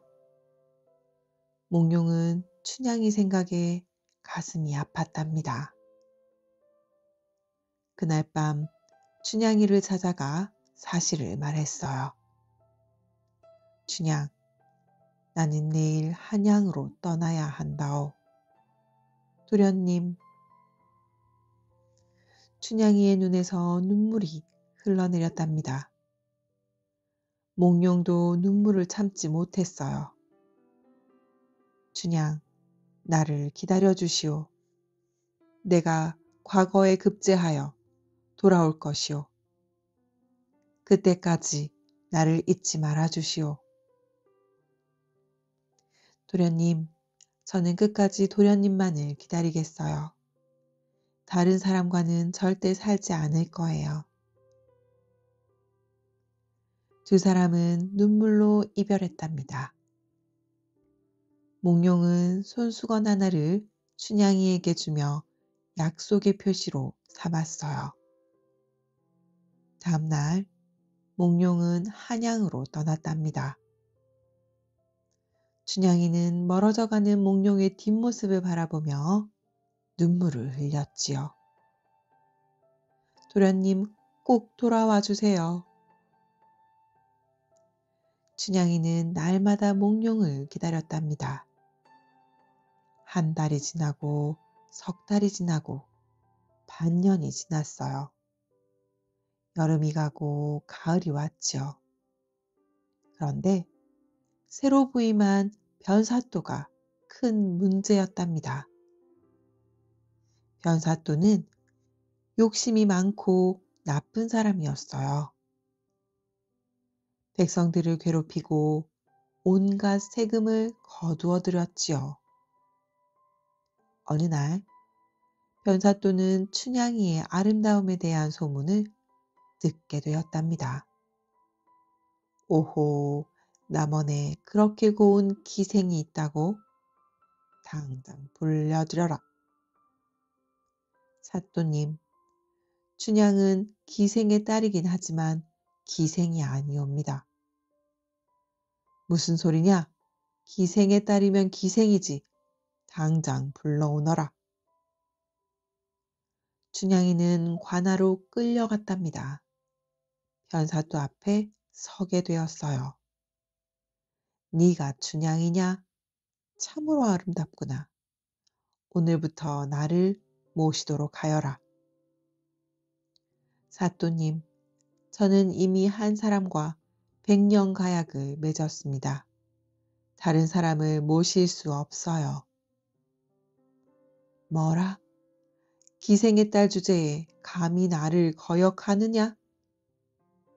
죄송하지만 저는 절개를 지킬 것입니다. 춘향이는 단호하게 거절했답니다. 변사또는 화가 머리끝까지 났어요. 이 건방진 것, 당장 옥에 가두어라. 춘향이는 감옥에 갇히고 말았답니다. 차가운 감옥 안에서 춘향이는 눈물을 흘렸지요.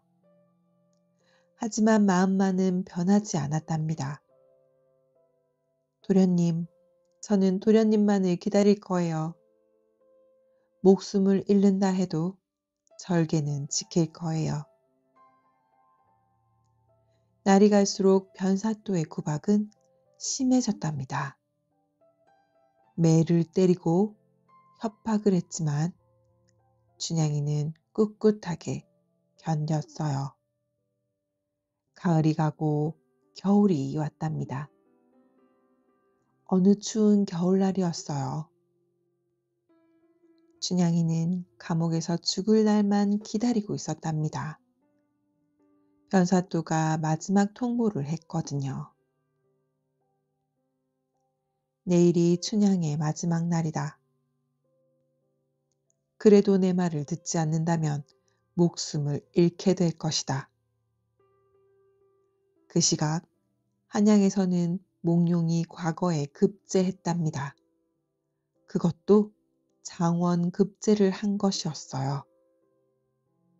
임금님은 몽룡에게 암행어사의 임무를 주셨지요. 이몽룡, 전라도로 내려가 탐관오리들을 조사하여라. 예 전하, 명을 받들겠습니다. 몽룡은 기쁨과 걱정이 교차했답니다. 춘향이가 잘 기다리고 있을지 걱정이 되었거든요. 몽룡은 급히 남원으로 향했어요. 남원에 도착한 몽룡은 거지 차림으로 변장했답니다. 암행어사는 신분을 숨기고 다니는 것이었죠. 몽룡은 춘향의 집을 찾아갔어요. 춘향이는 어디 있소? 아이고, 춘향이는 지금 감옥에 갇혀 있답니다. 변사또가 춘향이를 수청들게 하려 했는데 춘향이가 거절해서 감옥에 갇힌 지 오래되었어요. 몽룡은 가슴이 철렁 내려앉았답니다. 당장 감옥으로 달려갔어요. 거지 차림의 몽룡을 보고 춘향이는 알아보지 못했지요. 춘향, 나요, 몽룡이요. 도련님? 정말 도련님이세요? 춘향이는 믿을 수가 없었답니다. 하지만 몽룡의 목소리를 듣고 깨달았어요. 도련님, 정말 오셨군요. 춘향, 조금만 더 참으시오. 내일 모든 것이 해결될 것이오. 다음날 변사또는 생일 잔치를 크게 벌였답니다.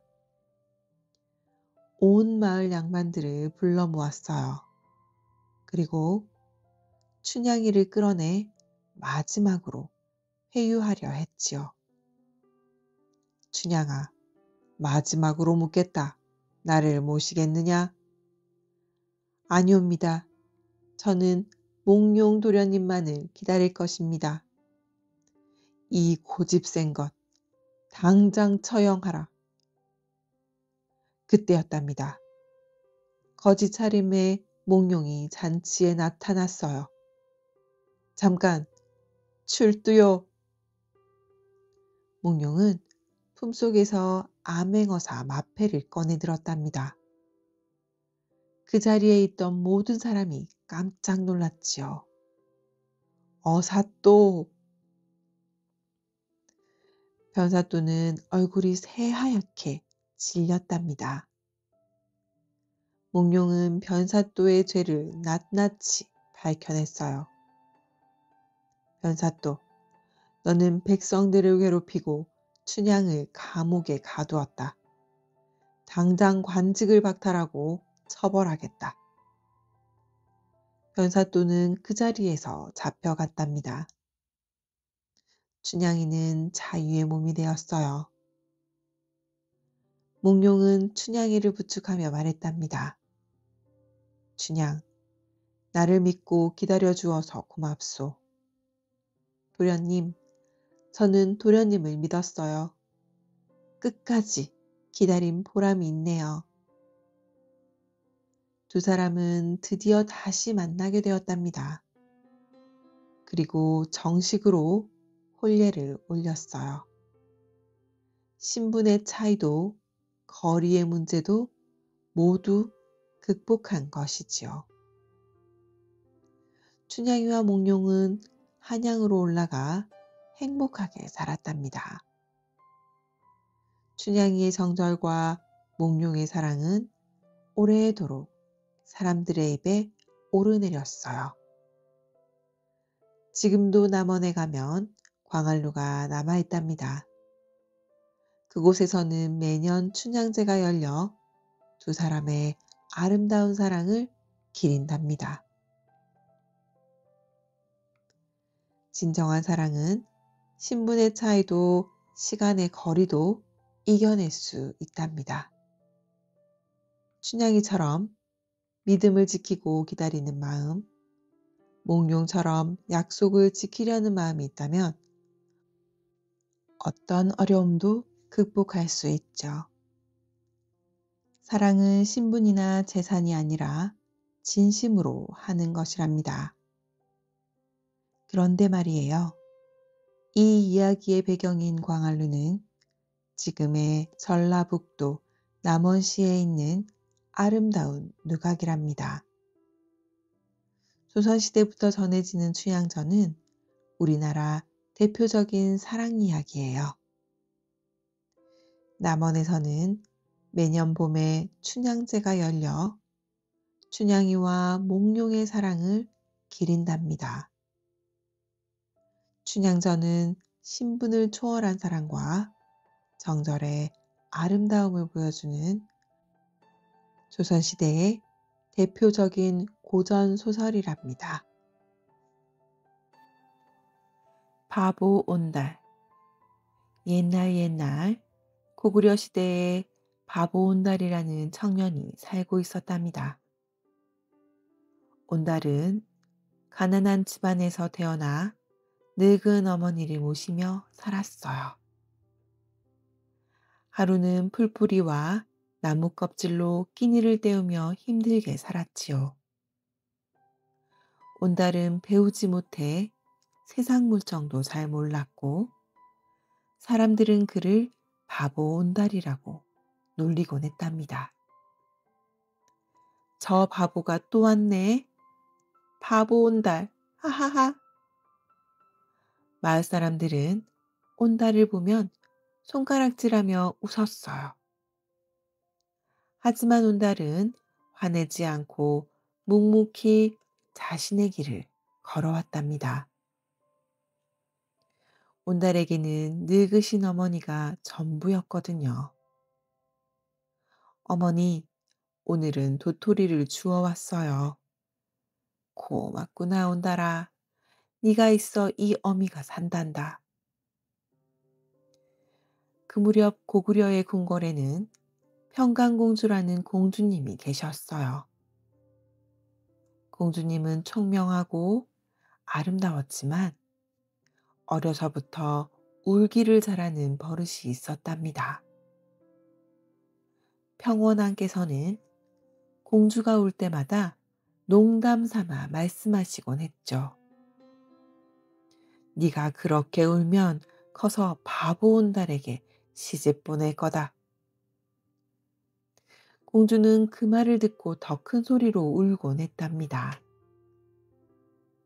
세월이 흘러 평강공주가 혼이 날 나이가 되었어요. 평원왕께서는 고구려의 귀족 청년에게 공주를 시집 보내려 하셨지요. 그런데 공주가 갑자기 말씀하셨답니다. 아버님, 어릴 적 저를 바보 온달에게 시집 보낸다고 하지 않으셨습니까? 저는 그 약속을 지키고자 합니다. 뭐라고? 평원왕께서는 깜짝 놀라셨어요. 그건 농담이었다. 어찌 공주가 바보에게 시집을 가겠다는 게냐? 하지만 평강공주는 단호했답니다. 임금님의 말씀은 천금 같다고 하셨습니다. 저는 온달에게 가겠습니다. 왕께서는 화가 나서 공주를 궁에서 내쫓으셨지요. 평강공주는 자신의 귀한 장신구들을 챙겨 궁을 나왔답니다. 그리고 산골짜기 움막에서 사는 온달을 찾아갔어요. 저기 온달이라는 분이 여기 사십니까? 온달과 어머니는 궁궐 옷을 입은 아름다운 여인이 찾아오자 깜짝 놀랐답니다. 저는 평강공주입니다. 온달님과 혼인하러 왔어요. 온달의 어머니는 눈물을 흘리며 말했어요. 공주님, 우리 아들은 아무것도 모르는 바보랍니다. 어찌 공주님께서... 하지만 공주는 환하게 웃으며 말했지요. 온달님의 마음이 얼마나 착한지 알아요. 저를 받아주세요. 그날부터 평강공주와 온달의 새로운 삶이 시작되었답니다. 공주는 가져온 폐물을 팔아 밭과 땅을 사고 온달에게 글과 무술을 가르쳤어요. 온달님, 이 글자는 이렇게 쓰는 거예요. 활은 이렇게 쏘는 거랍니다. 온달은 부지런히 배웠답니다. 사랑하는 사람을 위해서라면 무엇이든 할 수 있거든요. 세월이 흘러 온달은 놀랍게 변했답니다. 글을 깨우치고 무술도 익혔으며 말타기와 활쏘기에도 뛰어나게 되었지요. 온달, 정말 대단해요. 공주의 격려는 온달에게 큰 힘이 되었답니다. 온달은 더 이상 바보가 아니었어요. 지혜롭고 용감한 청년이 되었지요. 그 무렵 고구려에서 큰 무술대회가 열렸답니다. 온달은 공주의 응원을 받으며 대회에 나갔어요. 온달님, 할 수 있어요.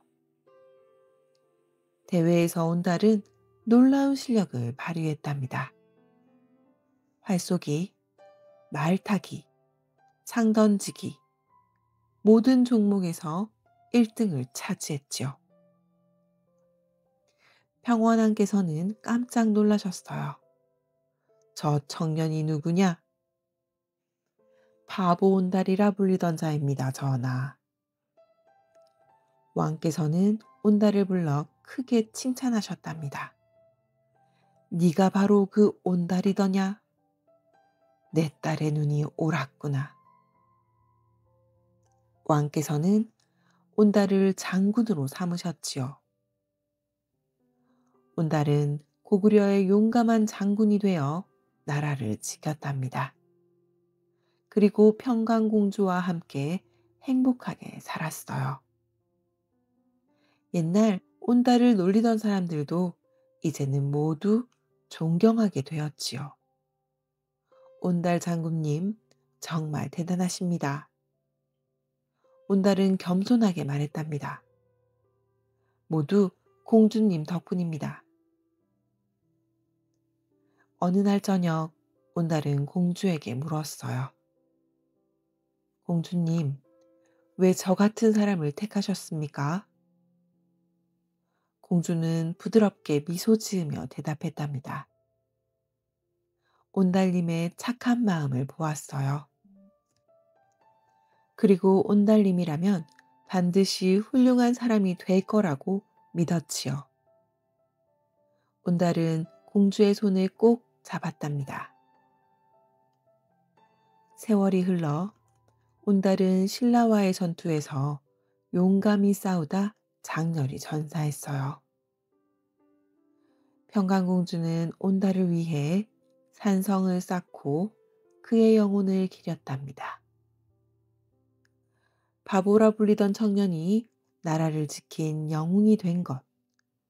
그것은 진정한 사랑과 믿음이 만든 기적이었답니다. 진정한 사랑은 사람을 변화시키는 힘이 있답니다. 바보 온달이 훌륭한 장군이 될 수 있었던 건 평강공주의 믿음과 격려가 있었기 때문이지요. 누군가를 믿고 응원하는 마음, 그리고 그 기대에 부응하려는 노력이 기적을 만들어낸답니다. 그런데 말이에요. 이 이야기의 배경인 온달 산성은 지금의 충청북도 단양군에 있어요.